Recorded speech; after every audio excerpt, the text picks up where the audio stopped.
All right, folks. Well, it is 10:02. We'll give people a few more minutes to hop in.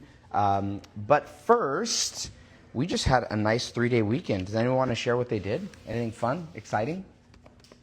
Oh, something's going on. What? Yeah. So Friday actually we have the viewing. Okay. And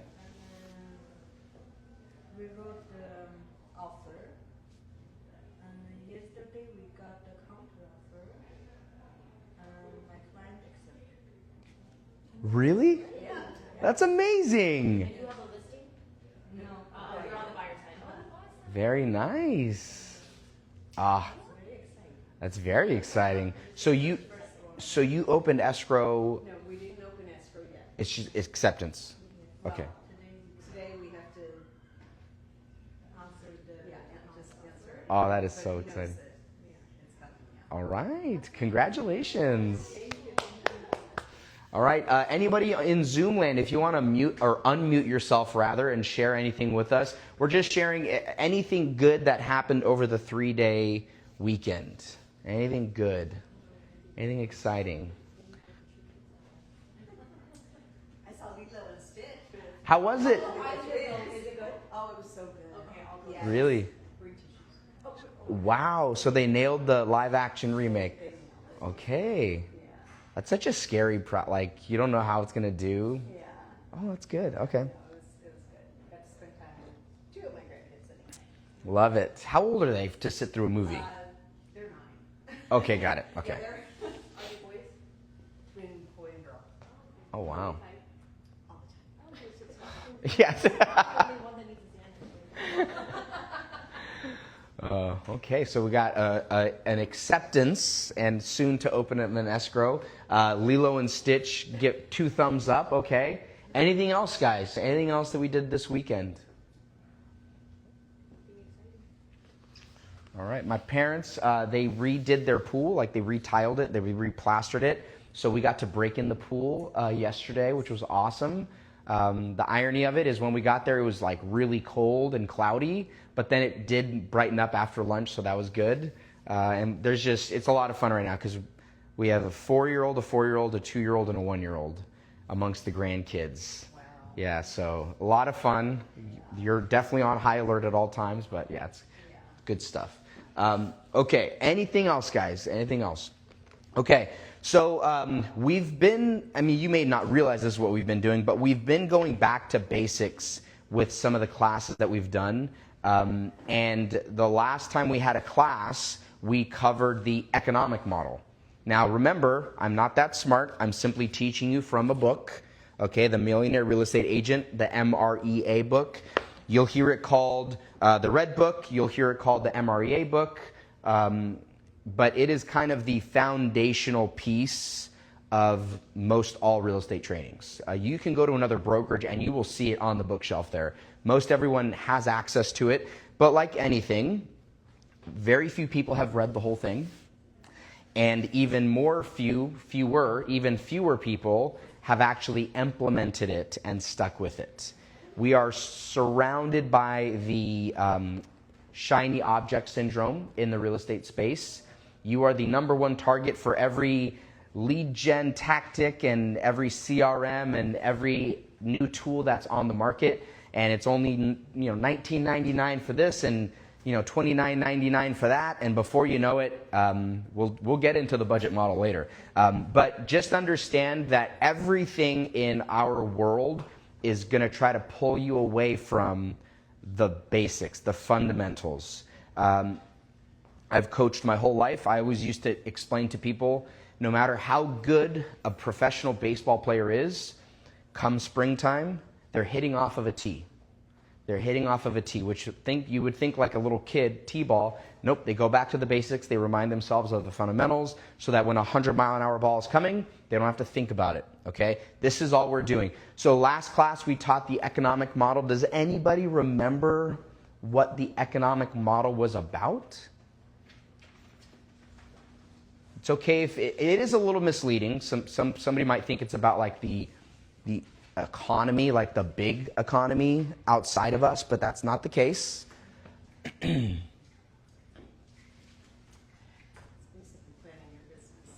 Planning your business, forecasting, yep.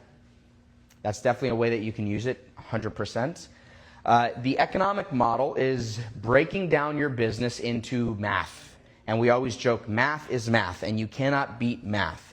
Math is everywhere, okay? You need to understand how much business you need to get the goals that you've set out for yourself. Now that goes back to what is your goal? So there's layers to it. Number one part of the economic model is know the number that you want to hit. How much money do you need to make? How much money do you want to make? How much money would you dream of making? And then we go backwards and we say, okay, now we know the number that you want to hit. Therefore, what is the number of escrows or closings that you would need? Okay, great. Now, in order to hit those escrows and those closings, what is the number that we would need to go on appointments? And then for appointments, and you just go all the way back down to, okay, great. If you want this big, scary goal of $200,000, you need to talk to 17 people today. That's how the economic model works. And then as you get better, your conversions change and all that fun stuff. So now that we know what that number is, we're assuming that you know that number. And if you don't, we'll go back. That's okay. Now we need to figure out, okay, Gabe says, or Command says, that I need to go on 37 appointments this year in order to hit that goal. Now, in order to have 37 appointments, what do I need to have? I'll give you a hint. It's on the whiteboard. It's on the screen. You need to have a certain number of leads, right? Prospecting, exactly. You need to have enough people to talk to. And this is where a lot of people will tend to get distracted, because you can go on a platform that rhymes with Zillow. You can go on Zillow and you could buy leads for really expensive. You can go on, you could rattle off names. So our job now is to figure out, okay, you know your number, you know how many appointments you need, you know how many leads you need to get those appointments. Now, how do we get those leads? So enter the second model of the MREA book, the lead gen model. And if you don't believe me, it's on page 137, and this is my lovely book. My goal is that it's like being held together by just random pieces of glue. It's not there yet. I don't use it enough, obviously. But the lead gen model can be found on page 137, and you have one job as an agent. Now, whenever I interview a new agent or even an experienced agent, I never like to put them on blast, but I do like to ask them, what is your job? What is your one job? And every single person, because they have a great heart, is to help families. Oh, that's so Hallmark. I love it, but it's wrong. Or they'll say, well, I know contracts inside and out. Like, I can sell a house like you wouldn't believe. And I say, that's fantastic. That's kind of a byproduct of your one job. Your one job is to lead generate. Okay, it is the lifeblood of your business. And right here we have, this is a quote. I don't think I can see the page. But your number one job is to lead generate. Everything else is secondary. So let's take a look at just a few bullet points on this. Lead gen is the economic engine of your business. I like to say the lifeblood. Wally, just so you know, we can see what you're writing. I don't even know how you could do that. That's kind of cool. I need to learn how to do that. So no leads, no business. And we see this all the time. Raise your hand in your mind if this is you, because I know everyone's going to raise their hands. You will get pulled down a wormhole of looking at the MLS, okay? Because that's your job, right? That's your job.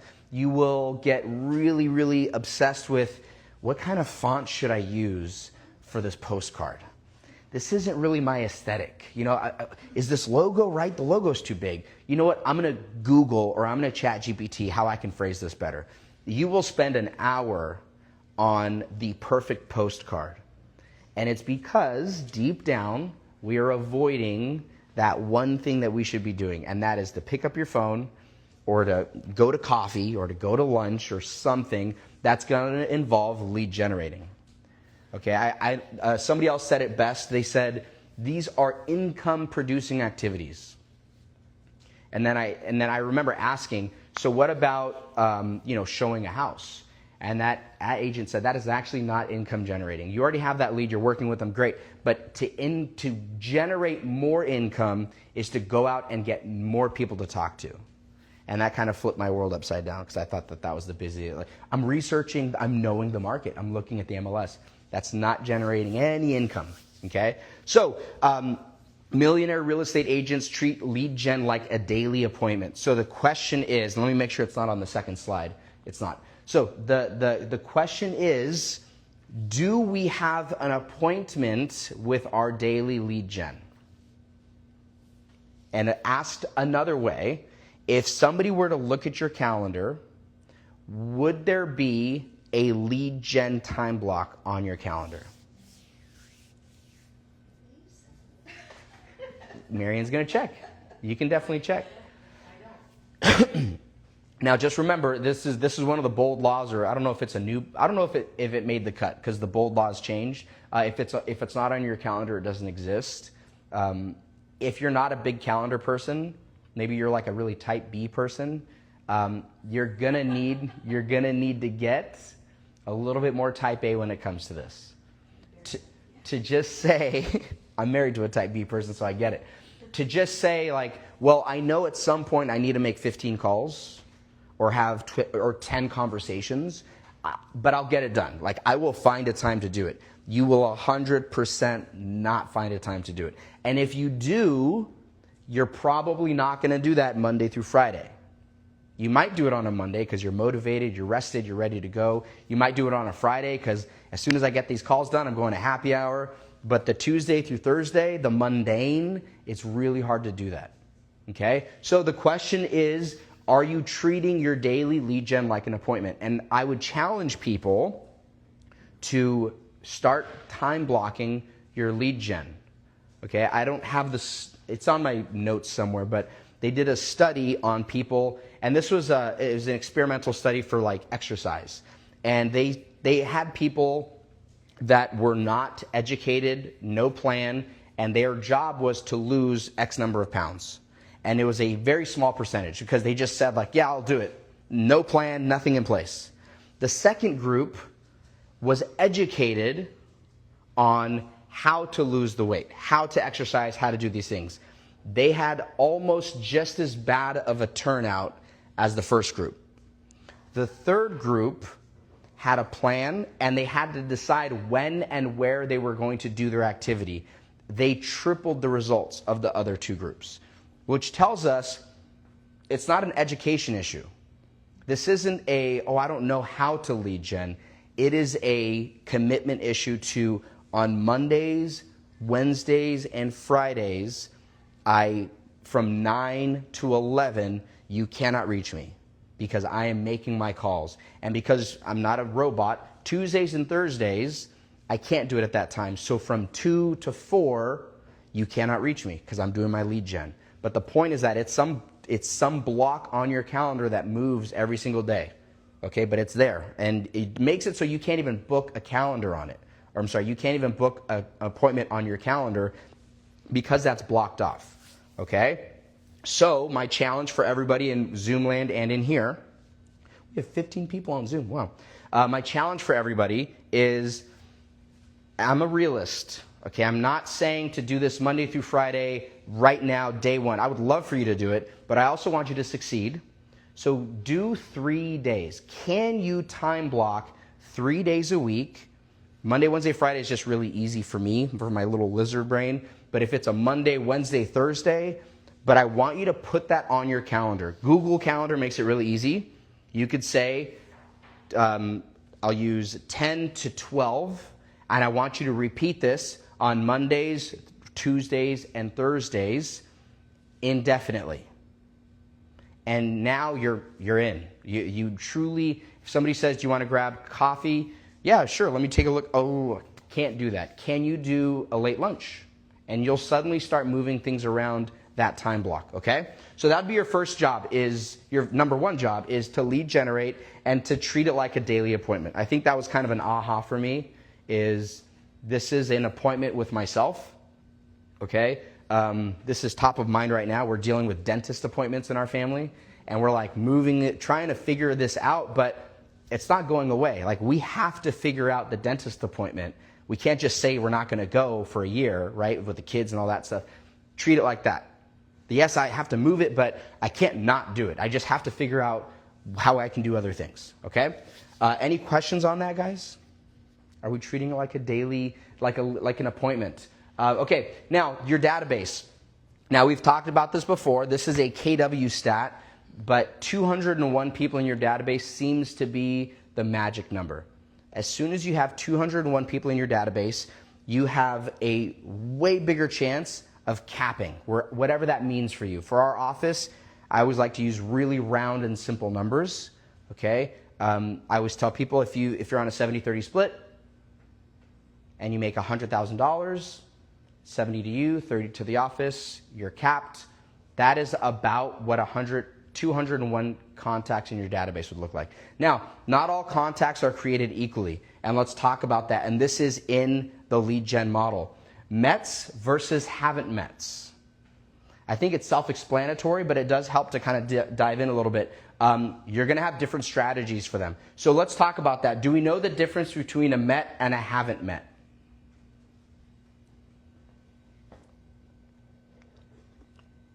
It's overcast, it's early, and I don't think people have had enough coffee yet.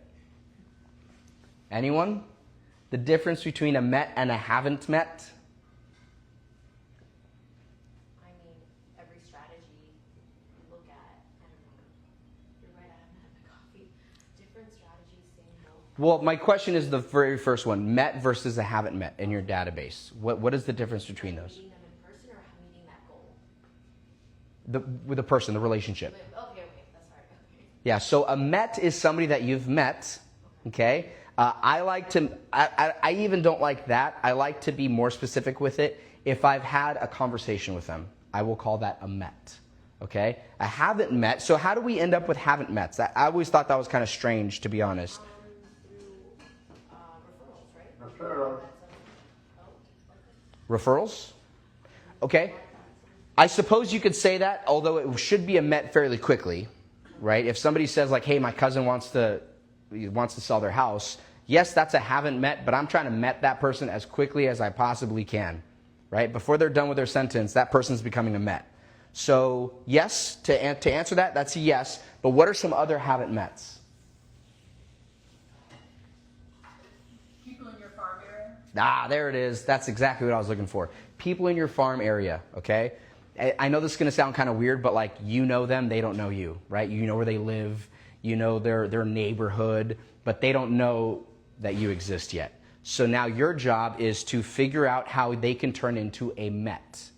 So, and this is where things get really fun, to be honest, because they're going to have different strategies. If somebody has referred me a lead and I'm going to go contact that person, that is going to be a very different strategy than somebody that lives 2 blocks down from me, and I know that they have a 3-bed, 2-bath, and they have 1,500 square foot house with a pool, right? I'm not going to talk to those two people differently. So this says here, the economic model depends on knowing your conversion rates from each group. So you're going to have to know your conversion rates. Now, the book will give you some. I would always encourage you to revisit this, Google, check to see what current conversion rates are. Now, this is if you don't have conversion rates.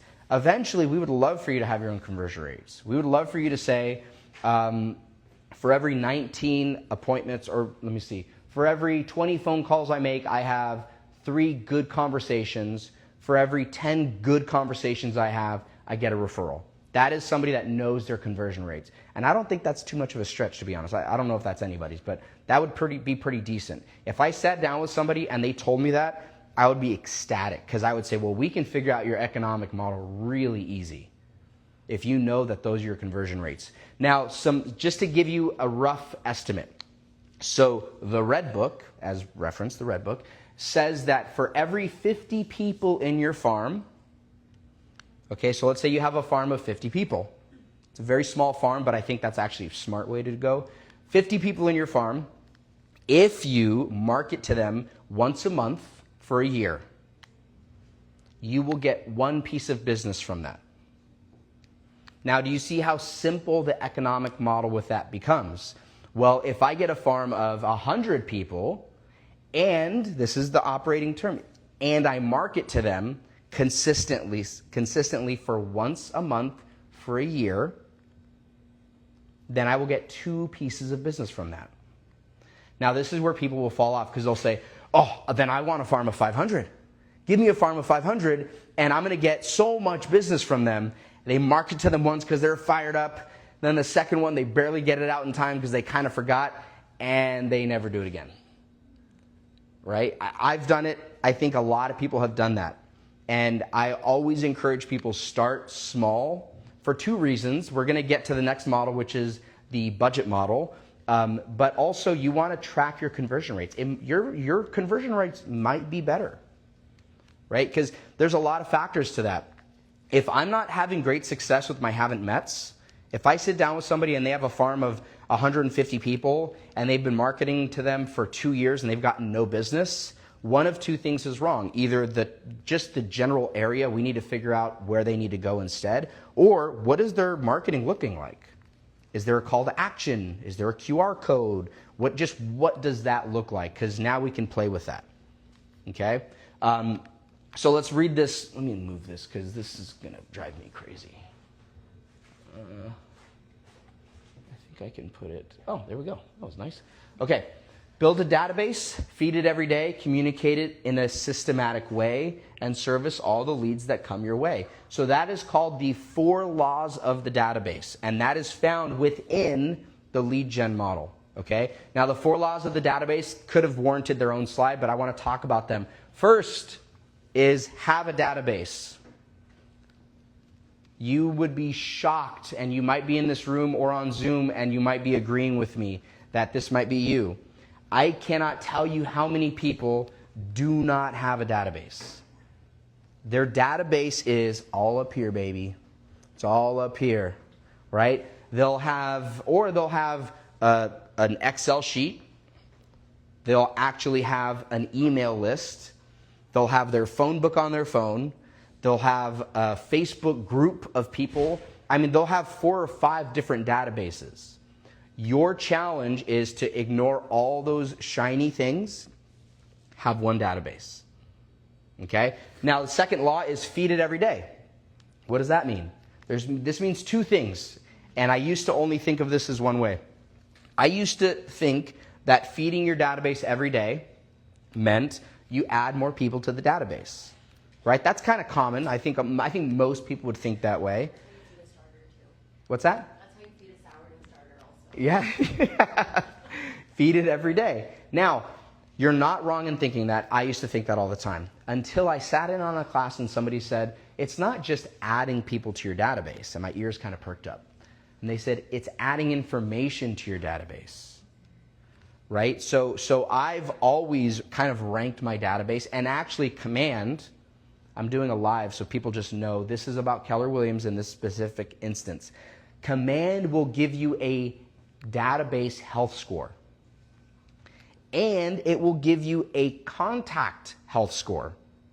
So if I sit down with somebody and I say, show me your database health score, and it's 25%, I would say, whoa, okay, we need to go through your database and add information on everybody.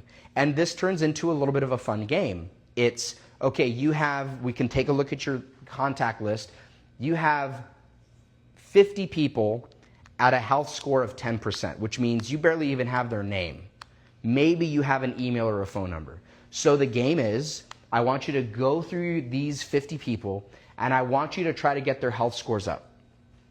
Notice how we're kind of gamifying this. Now it's actually kind of fun. Like, okay, great, 50 people are at a failing rate. I'm going to see if I can get 10 of them to come above that line. And you just go through it, and before you know it, your database health score overall goes up and up and up and up and up. Okay? We've always told our mentees and our newer agents, if we can get your database health score to about 70%, you're going to be in phenomenal shape. Because that means you have them on smart plans, you have their neighborhoods, you have their phone numbers, their email addresses, you even have maybe their home anniversary. You have as much information as you can for this person. Okay? Are there any questions on that one? Yes? That makes so much sense that Command actually goes and scores your overall health, because I couldn't figure out why it was saying, that it was in the red. And Stephen and I were actually looking at it over the weekend. He's like, how did you get Yep. home address shoots it up. Yeah, it does. And I wish there was, I'm sure there is, a cheat sheet on like what piece of information improves it the most. Because there's been times where I've added a few things and it doesn't change at all. And I'm like, what? But regardless, you want to go through your contacts, go through somebody and say, well, they're not getting a neighborhood nurturer because I don't have their address. So as soon as I can get their address, that's a point. I can put them on the monthly neighborhood nurturer. That's another point. And yes, you're having fun. Like you're actually gamifying this, and you're also servicing this client at a higher level because now they're going to get a monthly update on what has sold in their specific area. Not in Southern California, not in the country. Okay, that's as misleading as it gets, but in their specific area. Okay. Now, that brings us to our next part. Communicate with it in a systematic way. So there's a lot of different tools you can use in Command or in any CRM for that matter. One of them is you put them on a smart plan for you to reach out to them. And I'll give you a really simple example. Putting them on a quarterly call campaign, which, by the way, tells you to call them. It doesn't bug them. It doesn't hassle them. So in other words, if somebody says, we're in May, if somebody says to me, you know what, once the summer's over, we're thinking about putting our house on the market. First of all, they're lying. We already know that because half of the time they're going to list it and you need to be there talking to them. Now, you don't want to pester them. So what I would do is I would put them on, at minimum, a quarterly call reminder. It's not quarterly, sorry, monthly. Monthly call reminder because we have about 4 months until they're saying they would list. So I'm going to put them on a monthly. I might put them on a bi-monthly, semi-monthly, just to remind myself to call them. Okay, so remember, systematic doesn't mean it's some cold text message or email that goes out to them. It could be a reminder for you to reach out to them. And I'll give you some other examples. A birthday smart plan. I'm not a fan of putting somebody on a smart plan that sends them a birthday message. I don't like that. I would rather I get sent the message to reach out to them. Okay? Home anniversary, same concept. I would not want to have helped somebody buy a $2 million house and then 2 years later they get a text that says, happy home anniversary. Gabriel Perez, Keller Williams, Pasadena. It's like, oh, that's not you at all. So I want the text. I want the call that says, hey, this person just celebrated, send them something. Write them a handwritten note. Give them a call. Pop by, something. Okay? And then service all the leads that come your way. I've felt like that's always been kind of a silly one, but it is valid. If you have a landing page, anything like that, you should be reaching out to those people as soon as those leads come in. Those are the 4 laws of the database. Now, one other thing that I'll say on servicing all the leads, this is why I like to teach this class, because I hadn't thought of this until now. When you put people on a smart plan, on a neighborhood, does anybody know what that looks like for them, or for you for that matter? Have you? My cell phone one. Okay. So I get an email on what it looks like. Okay, good. Now, have you ever looked to see, this is kind of wordy, have you ever looked to see who's using the monthly neighborhood nurture in your database? How does it show that? Exactly. So you will get a notification that so-and-so clicked on the monthly neighborhood nurture. And then when you open their contact card, this is on live, so this might get kind of weird, you can see what homes they looked at in the email.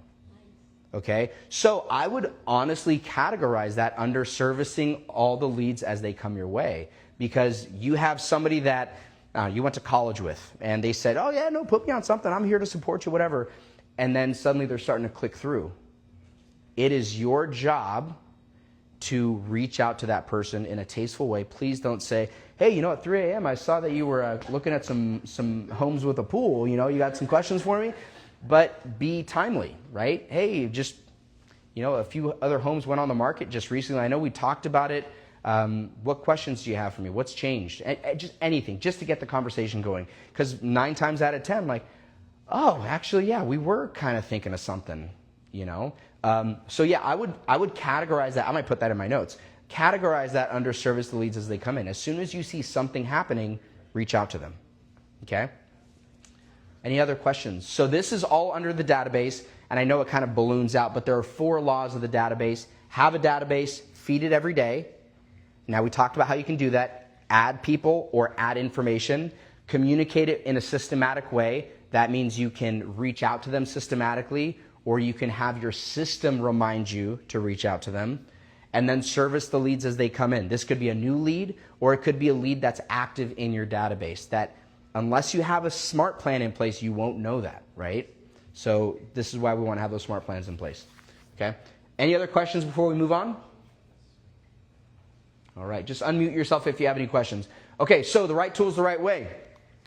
Your success will come from mastering a handful of lead generation tools and using them consistently. So, a few things on that.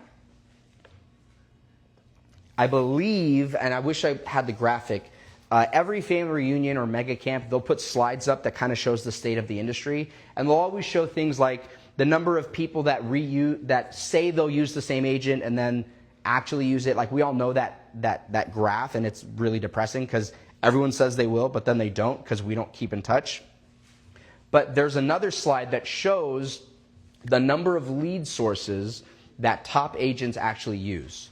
And it's 1 is really high, 2 is really high, 3 is pretty high, 4 is starting to come down, and then it's a drop, which tells us that the best agents are using 3 to 4 lead gen sources. Now, this book is time constrained, right? It's not a spring chicken. So sometimes it'll use something like 2 to 3 lead gen methods. Things have changed since this book was written. Not a lot, by the way. 2 to 3, from 2 to 3 to 3 to 4 is not crazy.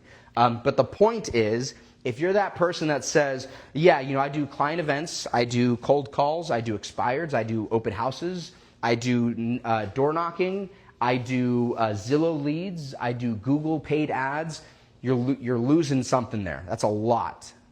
Okay, I'm surprised I was able to rattle off that many, to be honest. So you need to figure out as an agent, what are the 3, we'll say 2 to 4. What are the 2 to 4 lead gen methods that are your best go-tos? And there's 2 ways to answer that. Number 1 is you've been in the business long enough to look back and say, okay, where have these leads come from? And that's a great exercise to do, by the way. And you do need to dig in a little bit. So I'll give you a great example. For my wife and I, we have our database. It's very easy for me to say, well, all of our business has come from our SOI. It's referral, it's repeat, it's all in our database. But then I was kind of encouraged to dig in a little bit deeper. Like, okay, this SOI did give you a referral, but why did they give you that referral? Had to look back through the timeline. Oh, we invited them to a client event, which, by the way, they didn't even respond to. But 2 weeks after we sent that out, they called us with the referral. So I just want us to understand that it isn't always just SOI. That can mislead yourself. But what did you do in order for that person to think of you and to give you that referral? Okay? So back to my point. One way is to look back at your business and see where it's come from. Another way, this one's a little bit more fluffy. What do you enjoy doing?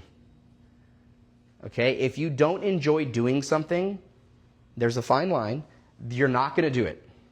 Okay? Now, there's some things that we just have to do. Lead gen. Okay? There's some things we just don't necessarily want to do, but we need to do it. But that doesn't mean it all has to be bad. So what is something you really enjoy? Figure out what that is. 2 to 4 lead gen methods. Okay? Now, we've talked about these kind of standard, which, by the way, when you hear 36 touch, 8x8, 12 direct mailers, by the way, that's what that stands for. When you hear these things, it came from the Red Book. Okay? So the irony of it is sometimes you'll see like a new software on Facebook that's like, oh, download our new software. It's about a 36 touch campaign. And you're like, that literally came from the Red Book. They're just adding some paint to it. Okay? So my question for us is, do we use it's a 36 touch now, by the way. Do we use a 36 touch? Do we use an 8x8? Do we know what those are? If we don't, let's talk about it, because this is the lead gen model. It's an important part to it. Maybe most importantly, do we know when to use these? Yes. James Dunn went over this when the Bernstein 2 weeks ago. He went over the 8x8. Yes. Yeah, 8 touches, 8 weeks. Correct. Yep, the 8x8, we'll go in that order. So the 8x8 campaign is 8 touches across 8 weeks, which is once a week. Okay. Now, did he say who to use that for? It's okay if you don't have it in your notes. Okay.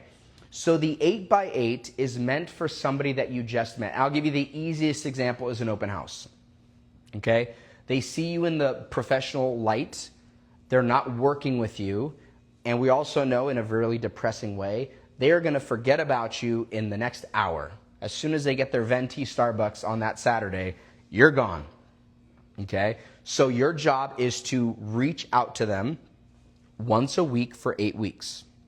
Okay? We also happen to know that if you're calling a cold lead or following up with a cold lead, it takes 7 to 11 follow-ups before you get any traction with them. I only know that number because it's a really convenient number, 7-Eleven, and I'll never forget that number. But 7 to 11 times. And I think the question we need to ask ourselves is, if I got a lead, let's just say somebody came into an open house and I didn't hear from them after 3 phone calls, I would guarantee you 90% of agents stop at that point. And they'll tell themselves, well, that person's obviously not interested. I called them 3 times. You need to call them 3 times more than that. 7 to 11 times, which means, and this is just kind of a crazy scenario, you could be calling them the 6th time, leaving a 6th voicemail, and the 7th time they'll be like, how do I know you? And you'll say, I have called you 6 times. I've left 6 voicemails. I've sent 6 text messages. We had a conversation, and you don't even remember who I was. That's absolutely true. It would offend you. Oh, it totally hurts your feelings. You're like, what? Or somebody in your sphere is like, I forgot you were in real estate. You're like, what? But whose fault is that? Were you putting them on a campaign? We'll talk about the next one. So 8x8 campaign, really important. Anytime you meet somebody, you want to put them on an 8x8. So that by the 8th week, they're like, hey, Gabe. Yep, thanks for calling. They know who you are now. That's your goal. Now, the next one, or the first one in this order, is a 33 touch. We call it a 36 touch now. Again, not a timeless book, because there's some changes to it. 36 touch only because it makes it really easy for math.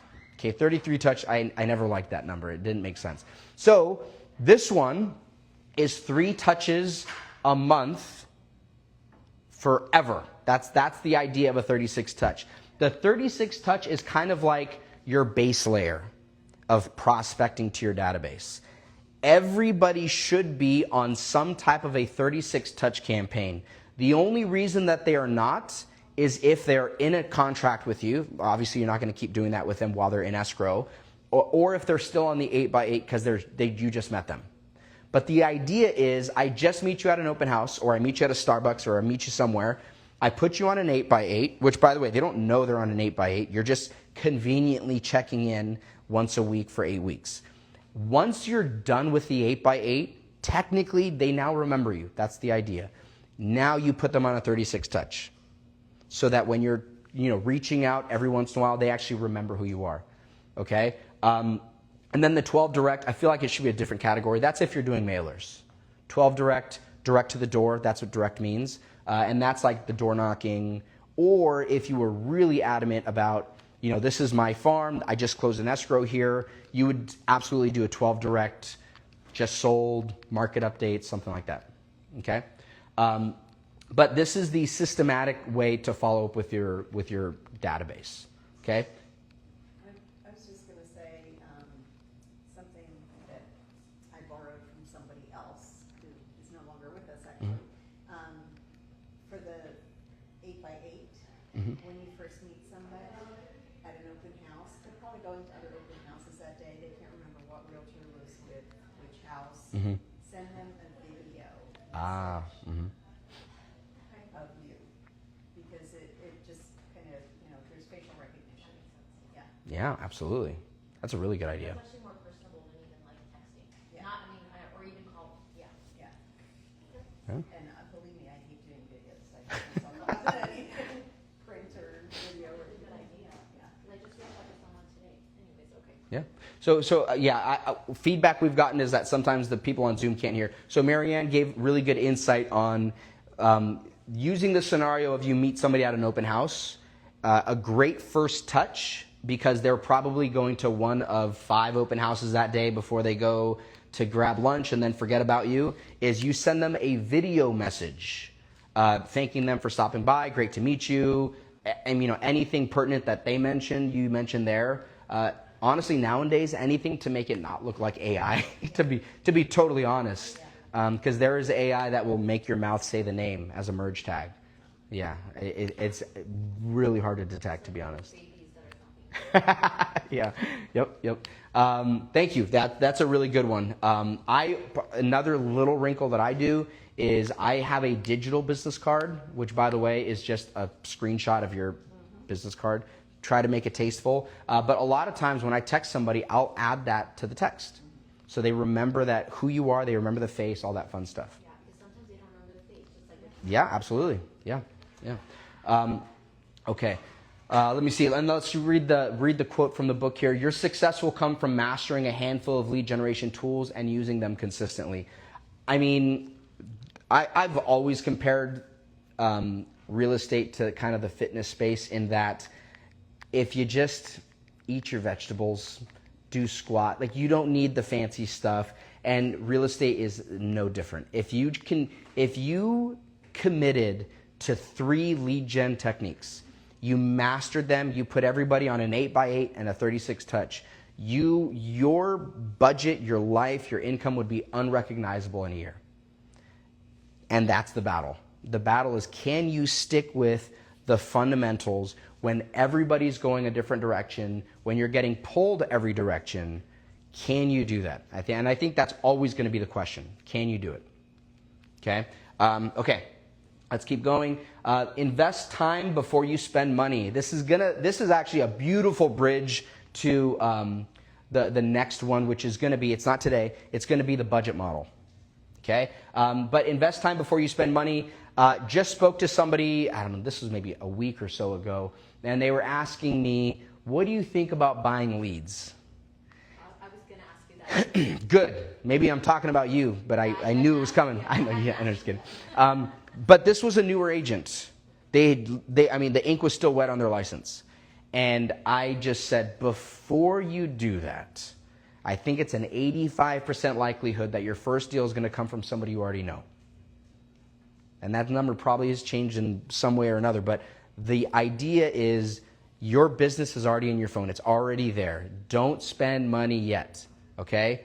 Lead with income, lead with revenue, not with expenses, not with the credit card, okay?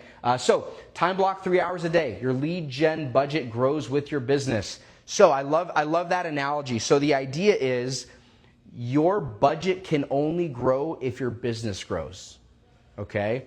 So if you've been doing your lead gen for 4 months, you have not earned the right to increase your budget from a monetary standpoint yet.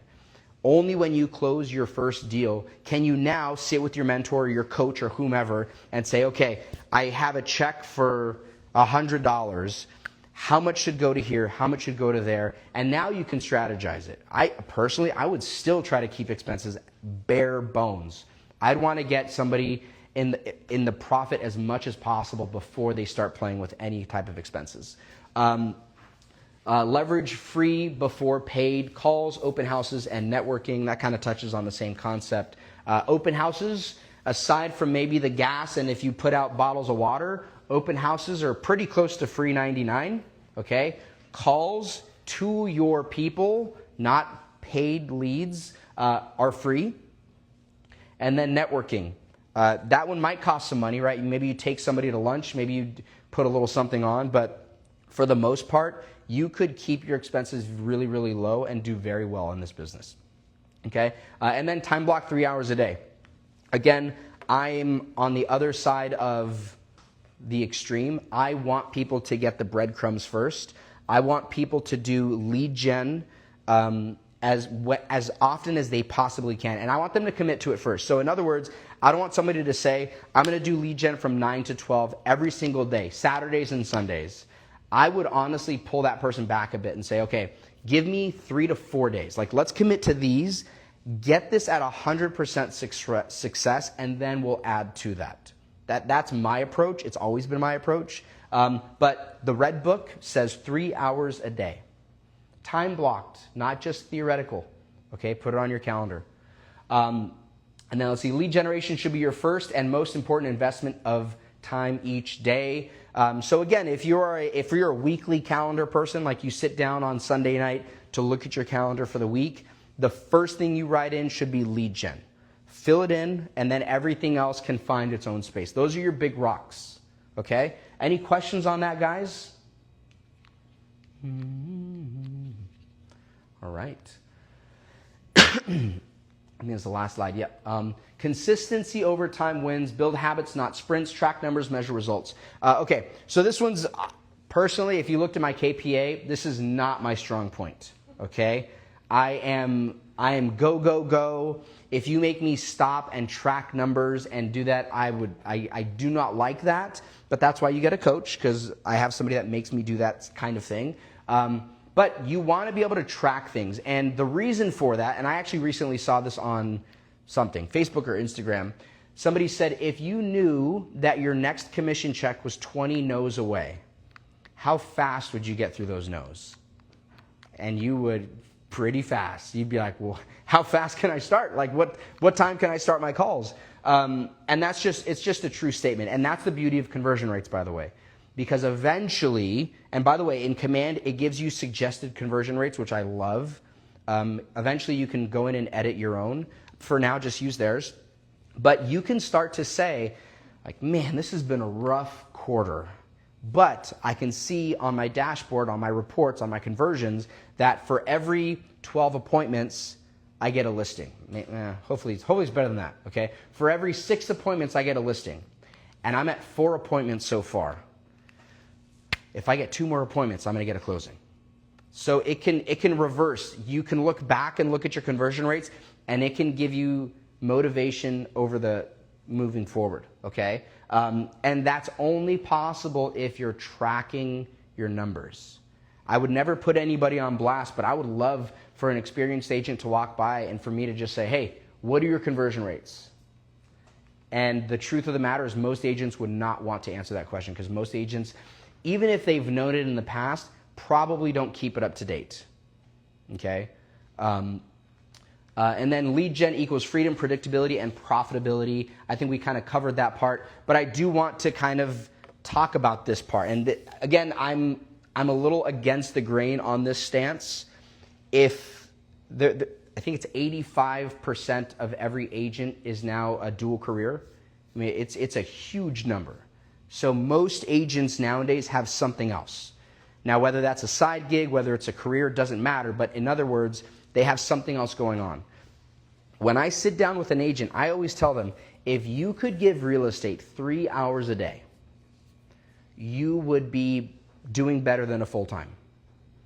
And that's the truth. Now, yes, if you start to get escrows and that, now there's more time involved. But if you can, on the front end, if you can invest 3 hours a day in your one job, which is lead gen, if you can do that, then you will be successful than most every other agent. And I think it's called Parkinson's law. Your work will expand or shrink to the amount of time you give it. And we all know this from school days, right? If you had a month to write an essay, it took a month. If you had a week to write an essay, it took a week. If you have 3 hours to do your lead gen because you don't have a choice, like you got to pick up the kids or you have to run to your other job, or you'll get it done. The problem is with a full-time agent is they'll say, well, between now and 6 p.m., I have to do 3 hours of lead gen. And they don't do it. It's Parkinson's law. They have too much time. Okay? So 3 hours a day consistently will win every single time. And I wouldn't even say 3 if I'm being totally honest. I would say 2. I would really say 2. I've had times where if I'm driving to, we'll have trainings out in Temecula sometimes for leadership. That's an hour and change drive. I will make 7 or 8 calls during a drive because I have nothing else to do. Like, I can't listen to any more podcasts. I'm going to make some calls. Okay? Now, do that again on the drive back. That's almost 20 phone calls, 2 hours of lead gen. Okay? So just remember that this is not a sprint. This is a marathon. And I'll post it somewhere, maybe on our social media. Somebody showed a picture. It was like these tracking circles. And it said, most people think this is what consistency looks like. And every ball was filled with green. It was like it was a win every time. And it said, this is actually what consistency is like. And one was full, one was half, one was full, one was a quarter, one was a third. And it was just like, nope, but you just keep going. That is a huge part of what lead gen is. You're going to have days where you get 2 hours and it felt good and you got your win for the day. And the very next day, it was rough. But you kept going. That's all that lead gen is, okay? So, let's go back to the very first one here. Number one job is lead gen, okay? Now, are there any questions? Actually, I want some ahas. Are there any ahas? What do we hear here? Remember, I didn't create this. For those of you that are on Zoom land, for those that are on live land, okay, this is just the red book, the MREA book. Ahas, give me something.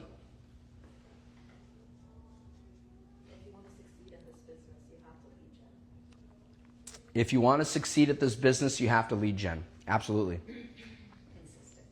Consistency? Yep. Cold when you're driving. What's that? Especially every weekend I drive to Newport Beach. Mm-hmm. It's 1 hour, 20 minutes, so that's a good aha. Yeah. So I love to move when I talk. So I'll make my calls outside in this little courtyard so I can walk in circles. And I've legitimately told somebody, you know what, call me in 5 minutes because then I'll be on the road. Because that's what I like to do. And there was a guy, he's out east, is Derek Oy, I think is his name. He's a significant agent. And he used to say that he wrote down like 15 names before he got in the car. It's like, you know what, before the day's over, I'm going to call these 15 people. I have about 3 or 4 drives ahead of me, and I'm going to chip away at it. And that's, like, he made it a point to do that. His drives were calls. That's what they were. Yeah, I love doing that.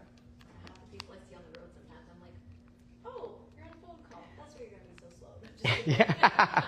The days of looking like you're a crazy person talking to nobody are gone. Everyone's talking to somebody. That's the only way to stay alive in this California traffic. Yeah. Let me see. What else? Anything else, guys? Anything else in Zoom land?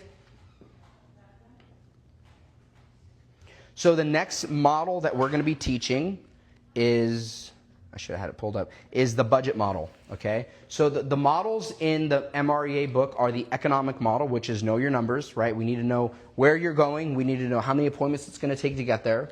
Then we go into the lead gen model, which is, okay, great.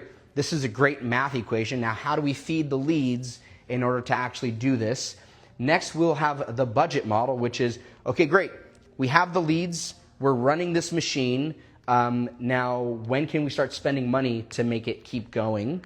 And when is too much money being spent? And when is not enough money being spent? Because ironically enough, I've sat down with agents that are so proud of their profit margin being so high, and I have to break it to them like, hey, you're kind of starving your business. You're taking all this money away from your business. You're not allowing it to grow, right? So you should be feeding something into it. And then the last one is the organizational model, which a lot of us aren't there yet. Organizational model is, okay, great. We have the economic model. We know what it's going to take. We have the leads to feed it. Now we're spending some money, not too much, and we're being strict with that. Now, when is it time to actually hire, and how do we organize that? And I will tell you that there are definitely steps you can make right now that will help with the organizational model. You may not realize it yet, but it's definitely there, okay? All right, guys, any questions in Zoom land? Next time we have a class, it will be on the budget model. And if you do not have a copy of this book, come talk to me. We need to get you a copy of the red book. Is the next class at 11? I believe so. Robert, yes. When is that? It's the first Tuesday. Okay. So we're going to start moving this class. Summer schedule, testing it out. June 3rd. So we're testing it out for 2 reasons. One is we always like to test things out to see how our agents like it. And 2 is if we're practicing what we're preaching and we don't want people to avoid lead gen, we don't want to have classes too often that are in the middle of lead gen time, okay? So in a perfect world, if you start lead gen at 9, you're done at 11-ish, and you come over here. That would be a perfect world, okay? Any questions, guys? Anything else? And then in 3 weeks, we have the chili cook-off. Oh, you're on live, by the way. Huh? You're on live, by the way. Oh, yeah, sorry. In 3 weeks, we have the chili cook-off, and it's going to be really fun. We have 3 contestants so far. We're looking for more people who want to... Wait, I want to compete. What do I have to do? What do you have to do? Thanks for asking, Gabe. Oh, I was being honest. I have no idea how to do it. This wasn't scripted. We have a post on it on our website in the news section, so Okay. you can go there, or you can go to our calendar and RSVP. It's right on top of Fine. All right. Yeah. And You it's have to make the chili before you come. Or Yes, will it be please. here? yes. You going to make it here? Unless it's speed chili, that's fine. You open up a can and heat it up. Yeah. And we're also going to have a barbecue. Yes. So it'll be fun, little fun and games and raffles, and it'll be a nice time. It's open to family, but it's in the middle of the day, so it's going to be hard. And we're going to have a team meeting right before that, so it'll be great. All So, right. food and team meeting, and it'll be a lot. Team of fun. meeting is before they eat the chili. Yeah. Okay, good. And- Want to make sure. And if, What's that? and if you have any guests, just RSVP for them beforehand. So, and that's all. All right. Well, I'm gonna enter, so you guys can have some spicy Mexican chili. It's gonna melt your face off. It's gonna be delicious. Yes, it'll be good. It'll be good. Okay. Well, guys, thank you for coming on Zoomland. Thank you guys for. Yes. Can I ask a question, Sure. please?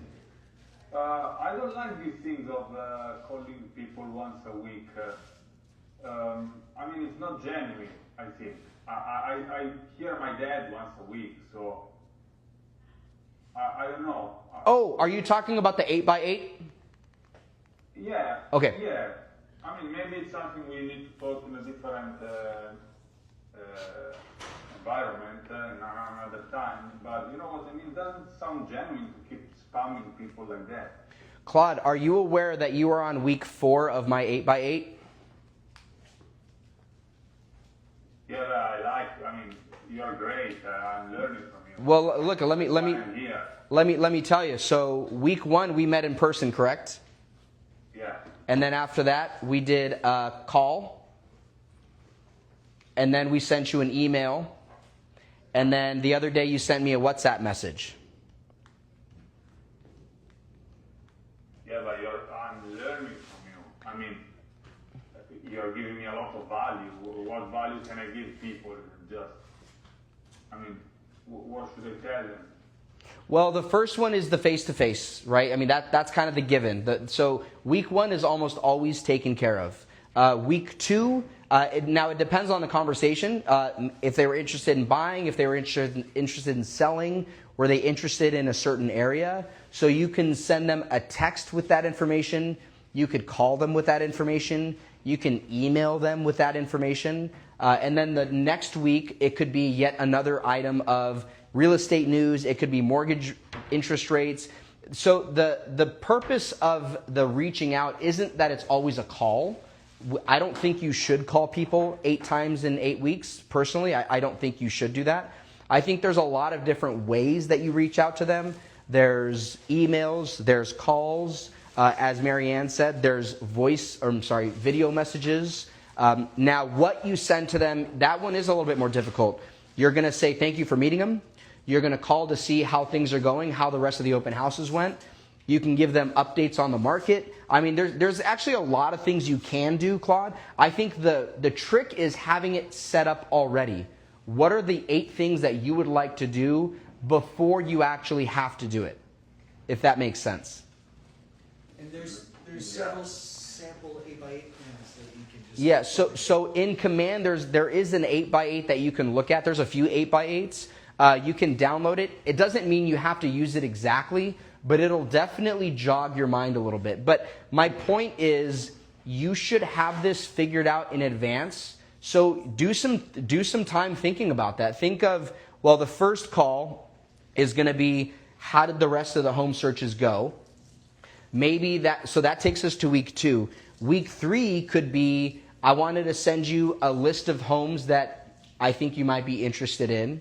Week 4 might actually be another call to say, hey, what did you think of those homes that I sent you? So before you know it, we're on week 5. But I would encourage you to go in command and take a look at the 8x8s that are there and see what you like about them, what you don't like about them, and then kind of have it built out. Okay, but this is for buyers, right? For sellers, it's different. Sorry if I keep you longer here, guys. No, that's okay. It's a good question. It would depend. Again, you could have a buyer and seller 8x8, but again, it would still be a market update. It would be, interest rates would be just as valid. It just depends on what you're going to say behind them. So I think a lot of the updates would be similar. Maybe if you have a monthly neighborhood update for that area, whether they're a buyer or a seller, they're going to be interested in that. If 3 homes just sold in that area, if they're a buyer or a seller, they're going to be interested in that. They're going to want to know, oh, this is what buyers are spending, or if they're a seller, let me look at what these other sellers did. So I think a lot of them would overlap, to be honest. Okay. Yeah. I just need to find what's You need to valuable for me. Okay. Yeah, and I think the beauty of this is adding your spin to it, like what is your style, but sticking with the basics of, I don't care what I'm going to say, I'm going to make sure I reach out to this person every week for 8 weeks. And if you have a certain style or maybe you like videos, maybe you'll send them a few extra videos, whereas somebody that doesn't like sending videos might do calls. So as long as the underlying principle is followed, which is you're not going to forget about me because you're going to hear from me every week for 8 weeks in different ways. Okay. Good question. That's a great question. Thank you, Claude. Get some ideas from ChatGPT. Yeah. I mean, honestly, you can get ideas from ChatGPT. You could, again, ChatGPT it knows about this book, so you can ask that. And then, you can definitely, what I've done in the past is I've looked in command at what smart plans people have built out. And I've said like, ooh, I like that. I didn't think about that one. I would never do that. Oh, I like that one too. And then you kind of build out your own. But as long as you have it, that's the goal. The goal is to have it and use it. Yeah. Okay. All right, guys. Well, thank you so much for coming. Again, next time will be the budget model. And if you have any questions, please don't hesitate to ask. Oh, pizza is on the way. Is that from you? Pizza's not on me. Oh, that's okay. Nice to see you. Yeah. To visit me and Joanne. Oh, how nice. All right, guys. Thank you in Zoomland. Thank you, guys. We're going to have pizza here.